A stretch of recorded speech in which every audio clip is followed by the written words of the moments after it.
জুলাই আহতদেরকে নিয়ে কি নাটক সাজিয়েছে বর্তমান প্রধানমন্ত্রী, তাদেরকে সংসদ ভবনে নিয়ে গিয়ে সেটাই গোপন কথা ফাঁস করে দিচ্ছে হাসনাত আব্দুল্লাহ ভাই। কথাগুলো শুনে যান।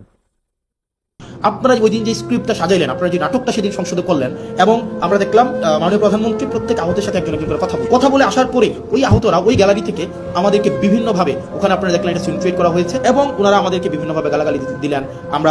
ওনারা বললেন আমরা জুলাই শোনাচ্ছি, বিএনপি যেভাবে চাই আমরা সেভাবে চাই। তো আমরা জিজ্ঞেস করলাম বিএনপি কিভাবে চাই বলেন তো? তোমরা বলেন না বিএনপি যেভাবে চাই আমরা সেভাবে চাই। আমি বললাম তো বলেন না বিএনপি কিভাবে চাই। কারণ আমরা এত কিছু বুঝি না, বিএনপি যেভাবে জুলাই শোনাচ্ছে আমরা সেভাবে চাই।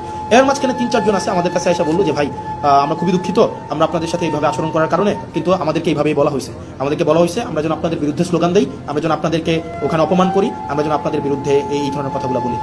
মানে it's very unfortunate mister Tarek Zia, honourable prime minister Tarek Zia, it's very unfortunate আপনি পার্লামেন্টে থাকা অবস্থায় এই ধরনের নাটক করা হবে এবং এটা ডিরেকশন আপনি দিবেন। মানে আমি জানি এটা স্ক্রিপ্ট রাইটার কে ছিল, এটার কোরিওগ্রাফার কে ছিল, এটার ডিরেক্টর কে ছিল আমি জানি না, কিন্তু আমি এটা বিশ্বাস করতে স্টিল চাই না যে এখানে আপনার এখানে কোনো ধরনের আপনি ব্যক্তিগতভাবে এখানে এটা পৃষ্ঠপোষকতা করেছেন, এটা আমি বিশ্বাস করতে চাই না।